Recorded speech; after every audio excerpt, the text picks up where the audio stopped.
So the first thing I would like you to have a look at is the mark scheme for your Inspector Calls exam. And I've aimed high really. We're going to have a look at the level 6, which is obviously the top marks you can get, 26 to 30 marks. And if we have a look at the left hand side, you'll be able to see, just there, the sort of main description for an essay in this bracket. And it says a convincing critical analysis and exploration. And that word exploration is really important. It doesn't mean that you look at one quotation or one method and you just say one thing about it. If you're exploring something, you need to have a look at it from all angles. Consider perhaps an alternative interpretation. Perhaps consider more than one effect that it has upon the audience. And you'll see here that we've got 3 assessment objectives that the essay is marked out of. The AO1 is pretty much how well you write. Rather than telling the story, you are critical. You're looking at it from an angle where you are taking it apart, you're looking in close detail.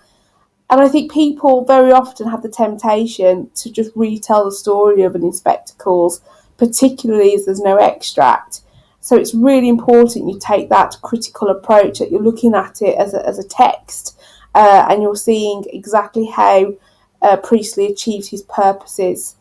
And that you focus upon the actual task, of course, and you don't drift off and just write about what you know, but you really stay focused to the original task. And to look at the whole text, so you're not just taking an idea from one part, you are looking at it, you are considering how that theme is developed or a character has changed from beginning to end. You're not looking at it in just one particular place. It asks you to use judicious use of references. That means well judged, that you're using them very precisely, that you're not talking about whole quotations, but instead picking out precise little moments. And it does say references, so if you can't remember the exact quotation, even if you just refer to a precise event, you would still have credit for that.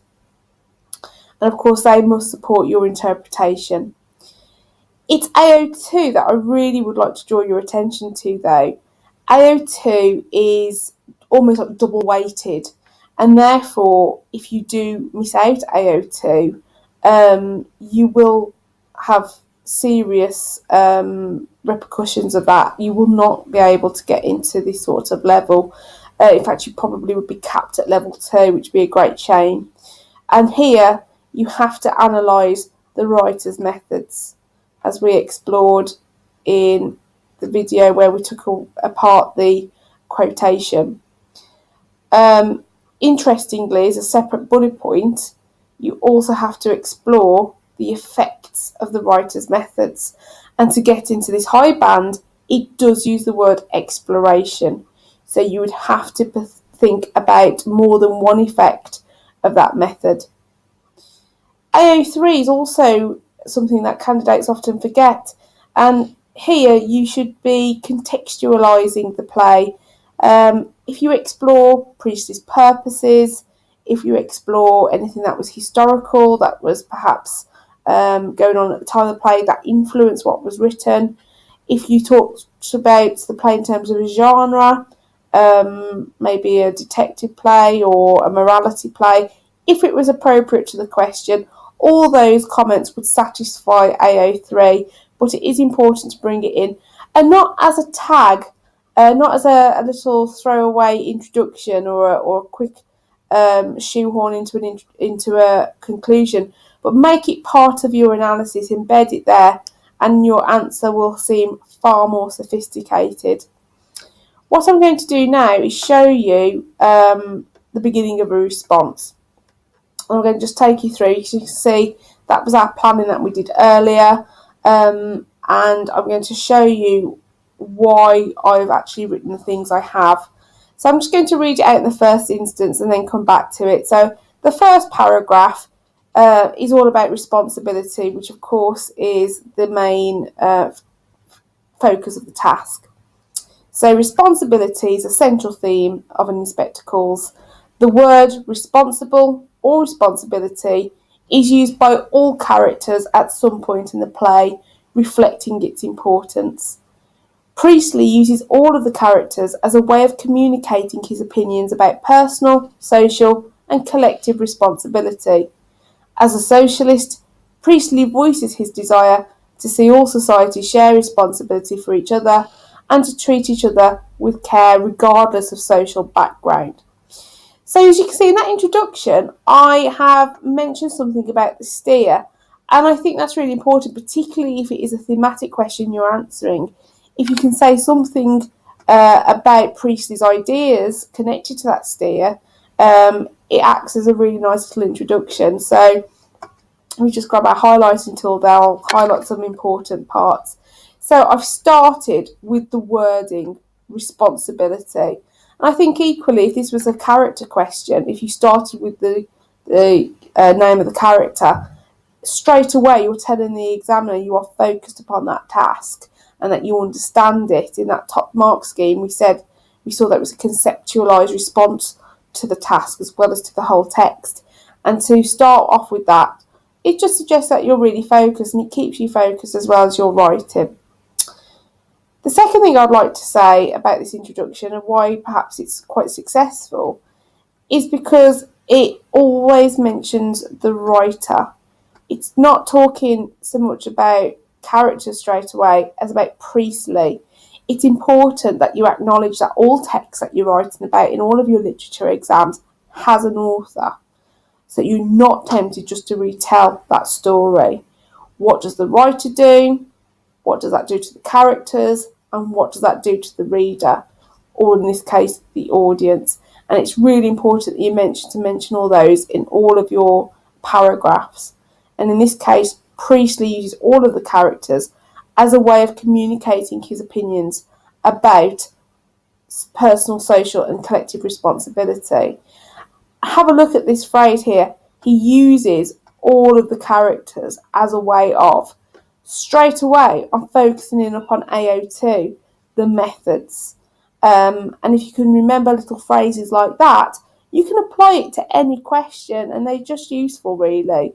It saves you having to think about what to write about in that exam. And here, I've got a little bit of AO3 already creeping in. As a socialist, Priestley voices his desire to see all society share responsibility for each other. So I've talked about there Priestley's purposes.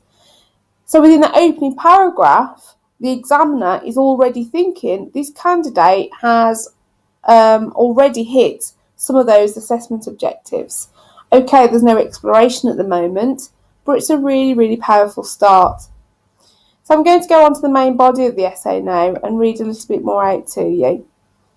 Priestley chooses to construct contrasting characters to help depict the varying attitudes towards social responsibility. Mr. Burling represents the capitalist attitudes towards the treatment of others, one that is condemned by the writer. Priestley does this by initially presenting Mr. Burling as rather foolish.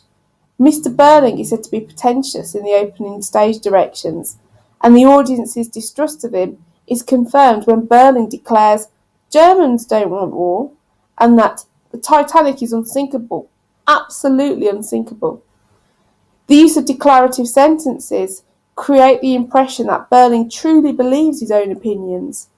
However, as the original audience had just witnessed 2 world wars initiated by Germany, and was fully aware that the Titanic had sank on her maiden voyage, they would, of course, find humour in Mr. Burling's assertions. The dramatic irony that Priestley creates would lead the audience to believe that Mr. Burling is unreliable.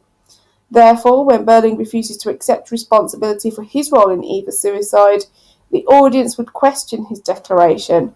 They would believe the opposite is true. So I'm just going to go back there and focus really on why this would be a successful paragraph.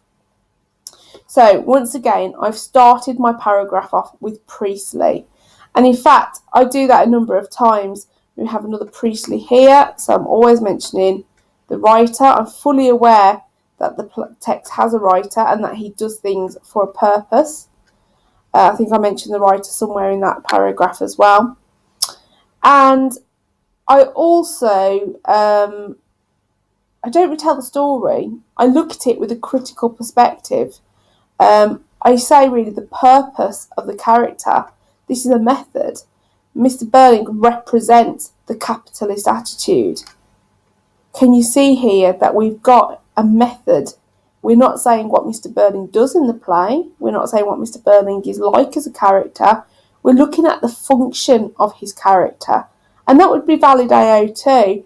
And it really gets you out of a nice hole, really, if you can't remember any quotations. If you can think about the significance of something, it's perfectly valid and will get you into the AO2 bracket.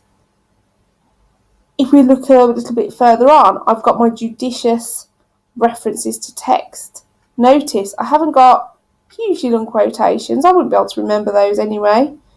I've got little snippets, and I've got those quotations that are really memorable there, and I've made them fit what I would like to say.